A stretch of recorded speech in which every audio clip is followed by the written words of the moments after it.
Les amis, bienvenue à La Rochelle en direct à l'occasion du lancement de ce grand rendez-vous d'automne du cinéma français, plus que du cinéma français, de la fiction TV.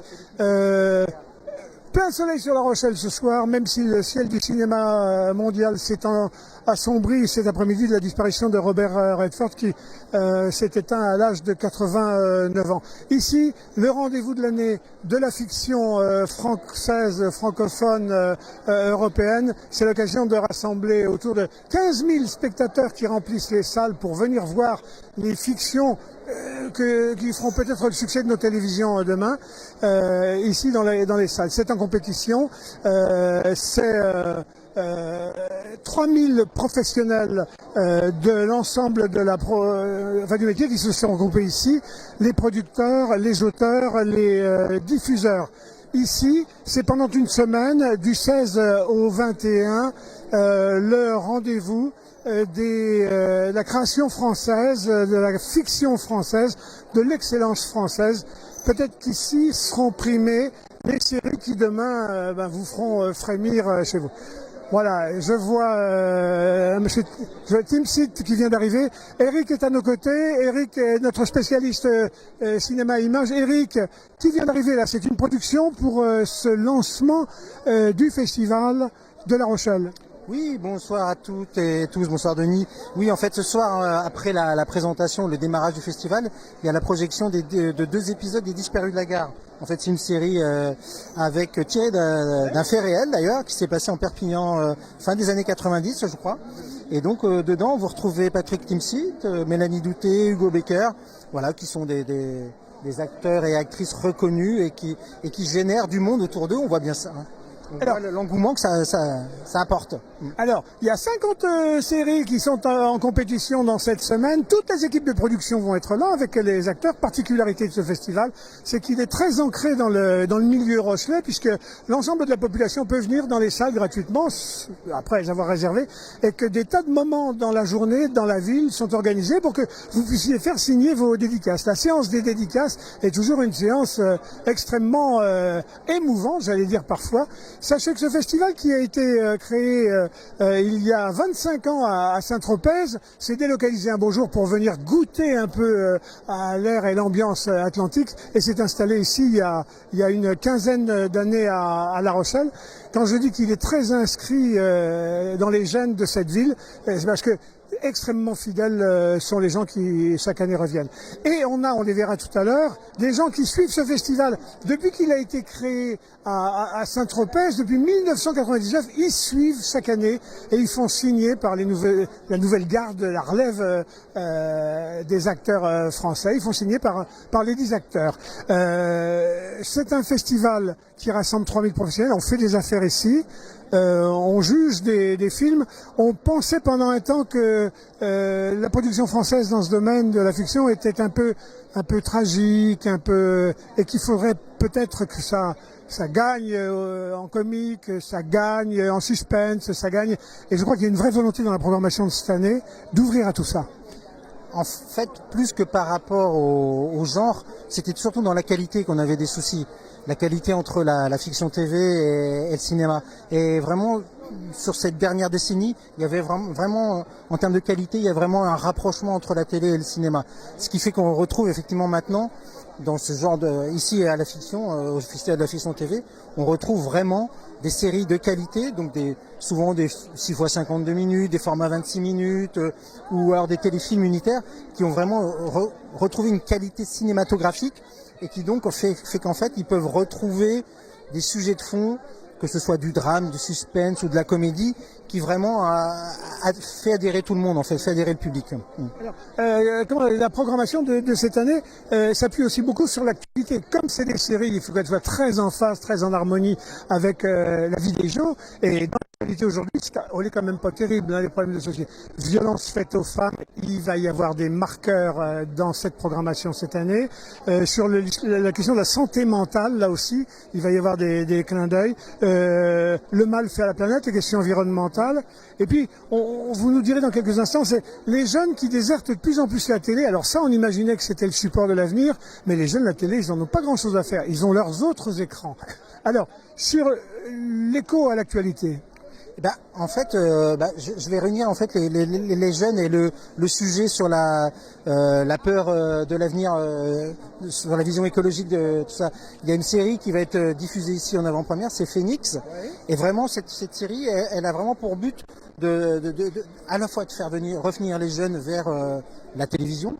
Après, il faut savoir que de toute façon, maintenant, en matière de diffusion, de regard sur la télé, on n'est plus dans le déroulé, en fait, on se met devant la télé et on regarde ce qui se passe. Maintenant, beaucoup de jeunes vont sur les plateformes, vont voir, ils font leur choix, en fait, eux-mêmes, à l'heure qu'ils veulent, au moment où ils veulent, en fait. Et c'est vrai que cette série, par exemple, est vraiment symbolique. Phoenix, il faut aller la voir, parce que c'est une sorte de thriller écologique, qui est vraiment un sujet rassembleur et fédérateur pour les jeunes. La peur de l'avenir par rapport à l'enjeu de la transition écologique, et surtout sur un format qui fait venir les jeunes, en fait. C'est du format, je choisis le moment où je vais aller le voir, en fait. Avec parenthèse, vous avez cheminé avec nous, on vient d'entrer dans le sein des seins du festival, c'est le hall d'accueil de la Coursive qui distribue sur une partie des salles de projection. Un autre cinéma sur le Vieux-Port le Dragon est mis à contribution, et les productions arrivent les unes après les autres. Vous voyez ici le photocall sur la gauche, qui est l'endroit où les artistes, à peine arrivés, et les membres du jury s'installent et sont très attendus pour les premières photos. Le jury est piloté cette année, j'allais dire, pas par quelqu'un du cinéma au sens technique du terme. C'est pas un acteur, c'est pas un scénariste. Et c'était une écrivaine, mais alors une écrivaine qui fait quand même du bruit dans le domaine, puisque sur l'ensemble des nouvelles qu'elle écrit, etc., 8 millions déjà d'exemplaires de vendus en France, elle est extrêmement populaire, et vous allez nous confier son nom. C'est Virginie Grimaldi, effectivement, écrivaine à succès, et c'est d'ailleurs... Traduite dans 20 langues. Tout à fait, et qui a rassemblé plusieurs millions de lecteurs sur chaque bouquin. Et d'ailleurs, ce qui est intéressant, c'est que dans la programmation cette année, il y a une série qui s'appelle Le Parfum du Bonheur, qui est tirée d'un de ses best-sellers, qui va être présenté au public. Et le fait qu'il y ait ce choix d'une écrivaine, c'est pas étonnant.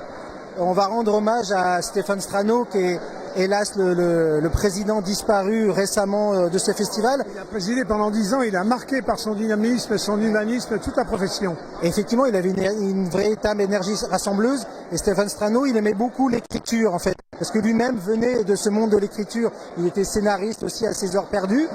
Et en fait, il portait une attention vraiment soutenue à l'écriture. Et d'ailleurs, c'est lui qui a initié à la Maison des Écritures à La Rochelle et les résidences d'écriture francophones en lien avec le Festival de la fiction TV. Donc c'est pas étonnant qu'on ait une écrivaine à la tête du jury cette année. Alors, on est très attelé et très attaché à la francophonie, puisque c'était un des là aussi un des marqueurs fondamentaux de ce festival. On sait combien de pays européens d'une part, mais au-delà, l'Afrique très vraisemblablement très arrimée à ce festival. En fait, l'Afrique francophone, effectivement, qui était déjà présente un petit peu sur les précédents, surtout l'année dernière, est encore plus présente cette année. Il y a notamment un téléfilm qui vient du Sénégal, qui s'appelle La Cantanée, la Méduse.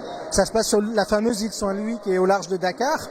Et c'est vrai qu'il y a vraiment un effort de fait pour soutenir la production africaine francophone. Et puis, comme d'habitude, il y a nos cousins québécois qui sont là, il y a nos amis belges qui sont là, nos cousins belges qui sont là. Donc c'est vrai que il faut aussi rendre hommage à ce que Stéphane Strano a su mettre en place aussi, à un moment où il y avait une difficulté pour le festival. Il a su vraiment centrer ce festival sur la production francophone et rassembler tous ces gens autour d'une même envie, en fait. Alors on disait l'envie non pas de rajeunir, mais en tout cas de ramener plus encore des jeunes dans ces milieux, dans cet art-là. Forum des métiers qui s'est tenu là récemment pour l'ensemble des jeunes, lycées, universitaires, etc. Il y a même un prix du jury jeune, c'est-à-dire qu'ils ont voix au chapitre pour eux aussi faire un festival dans le festival. Oui, c'est soutenu par le département, je crois. C'est une action qui a déjà eu lieu l'année dernière, qui est renouvelée cette année. Effectivement, c'est un jury de jeunes de jeunes ados, en fait, on va dire, et qui voient plein de productions pendant toute la semaine, et qui vont faire leur choix. Et c'est souvent intéressant de voir le choix qu'ils font par rapport au choix du jury classique et tout ce qui est prévu, parce que c'est souvent bien différent. Et eux, ils ont des critères d'appréciation qui sont autres. Alors, on le disait, ce qui plaît aussi beaucoup aux gens, indépendamment de voir avant de les avoir sur leur écran chez eux, de voir des films, enfin de voir des séries. Les productions les plus connues qui font un tabac, elles sont 4. C'est Demain nous appartient, c'est Plus belle la vie. Alors, je voulais quand même indiquer que pour la dédicace, qui est ce moment archi populaire, il va y avoir ruée, puisque toutes les productions au complet seront là cette semaine pour ces grandes séries. Bah oui, c'est vrai que le festival présente beaucoup d'avant-premières, donc des choses qu'ils n'ont pas encore vues. Mais ils ouvrent cette porte, depuis plusieurs années, ils ouvrent cette porte à ces séries, ces feuilletons en fait qui font le succès des chaînes depuis des années. Et effectivement, c'est toujours des moments de ferveur populaire, parce que c'est vrai que les acteurs et actrices qui jouent dedans sont des gens connus, et le Festival de la fiction, il y a vraiment des spectateurs et des spectatrices qui viennent là pour ça, en fait, qui viennent rencontrer en fait ces gens-là, en fait. On va faire comme tout le monde, on va essayer de pointer notre nez du côté de la salle, puisque c'est une salle, la Coursive, la grande salle de la Coursive, c'est là où se clôturera le festival, où on aura les résultats samedi du choix du jury. C'est 1 millier de personnes, cette grande salle, Eric. Voilà, on va laisser passer la caméra pour donner à voir. Oui, tout à fait, c'est plus de 1000 personnes ici dans cette salle, en fait. Et de toute façon, c'est toujours complet le premier soir de l'ouverture. Après, c'est vrai qu'on parlait un peu de ce qu'on allait pouvoir voir. On parlait un peu de suspense, de comédie. Moi, il y a quelque chose que j'ai repéré dans les comédies, par exemple, dans les personnes qui seront sûrement présentes dans la semaine. C'est une comédie qui s'appelle Le Diplôme. Ce sont des anciens qui repassent ou qui passent le bac. C'est l'équipe de ce qu'on appelait tout à l'heure, c'est les disparus de la gare. C'est ce qui va passer ce soir, juste après la cérémonie d'ouverture, en fait. C'est le film de lancement du festival. C'est une série de lancement. Va y avoir 2 épisodes qui vont être projetés. Et donc on voit juste en face de nous Mélanie Douté, là, qui est une figure quand même du cinéma et de la télévision. Et dedans, comme on le disait tout à l'heure, on a Patrick Timsit et puis on a aussi Hugo Becker. Et là, devant le photocall, vous avez le jury avec notamment, donc on parlait de Virginie Grimaldi, qui est l'écrivaine, mais vous avez aussi, juste à côté d'elle, Sophia Saïdi, qui est actrice, compositrice de musique, qui est quelqu'un qui, dès qu'elle se promène dans la rue, il y a toujours un petit phénomène, il y a des gens qui viennent la voir pour faire signer des autographes, donc ça laisse pas indifférent. J'ai entendu dire la présence aussi peut-être pas ce soir, mais elle viendra dans la semaine, là, de Michel Barnier et puis de Clémentine Sélarié. Oui, alors Clémentine Sélarié, en fait, on la retrouve dans un film qui s'appelle Le Diplôme, en fait, où ce sont des anciens qui repassent le bac ou qui passent le bac. Elle y est aux côtés de Bernard Campan, et on a aussi Camille Lelouch dans ce film-là. Et en fait, on peut citer aussi entre autres personnes qui sans doute seront là. Donc c'est une reprise du fameux Belphégor. Donc, Belphégor, oui, qui avait été dans les années 60 un vrai tabac, ça a peuré toute une génération, le fantôme du Louvre. C'était Juliette Gréco qui interprétait ça. Juliette Gréco, tout à fait. Je crois que c'était même les années 60, je pense. Oui. Et là, donc, il y a une réadaptation. Et là, vous retrouvez Vincent Elbaz et Horatica, par exemple, dans cette série, qui sera présentée ici, tout à fait. Puis vous avez encore pas mal d'autres choses. Moi, j'ai noté une série qui s'appelle L'affaire Laura Stern, qui est plutôt un drame suspense avec Valérie Bonneton, qui est annoncée ici, qui devrait venir. Après, il y a une série, ce sont des épisodes de 26 minutes, un peu plus légers. Ça s'appelle Bistromania. Donc on retrouve Jean-Luc Anglade, Thomas VDB ou alors Olivia Cotte.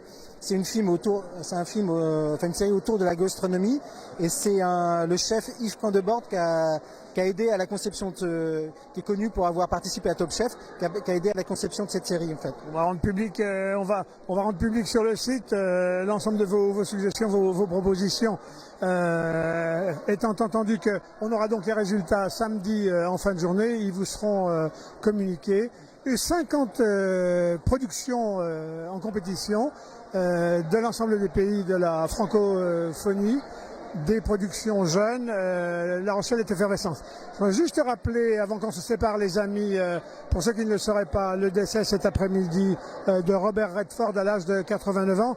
Et puis comme le faisait tout à l'heure Eric, rendre un hommage très appuyé à Stéphane Strano pour avoir présidé ce festival des années durant et permis qu'il soit un des plus grands rendez-vous de la fiction française dans une ambiance extrêmement chaleureuse, pas sophistiquée du tout. C'est un vrai festival populaire, à la fois un vrai festival sérieux, et sur un art qui est un vrai art, pas un sous-art. Oui, juste par rapport à ce que tu disais, par rapport à Stéphane Strano, moi cet après-midi je suis allé au Forum des métiers de l'audiovisuel. C'était une première dans le cadre de la fiction TV. C'est la fiction TV qui a l'initiative de ce mouvement, et c'est l'Aglo qui a soutenu le projet. Et franchement, pour avoir croisé de temps en temps Stéphane Strano, avoir discuté avec lui, je pense qu'il aurait été très heureux de voir comment ça se passait. Il y avait beaucoup de jeunes qui étaient là, qui discutaient avec des gens de la FEMIS, des grandes écoles nationales et des écoles locales, comme ici l'université ou alors l'école. Et je pense qu'il aurait été vraiment heureux de constater cela. Et de voir cette belle ambiance. C'est un festival qui s'annonce sous le soleil, semble-t-il, jusqu'à la fin de la semaine, on l'espère. En tout cas, le soleil sera dans les cœurs s'il était moins dans le ciel, mais il sera dans le ciel aussi. Bon les amis, il y a des tas de gens qui viennent de partout. On a rencontré quelques familles qu'on va essayer de retrouver pour vous. Vous allez voir comment il y a des gens depuis 25 ans qui organisent toute leur vie, toute leur année autour de ce rendez-vous de La Rochelle. Allez, on vous embrasse, on vous aime. Vive les images, vive le cinéma et vive la fiction TV.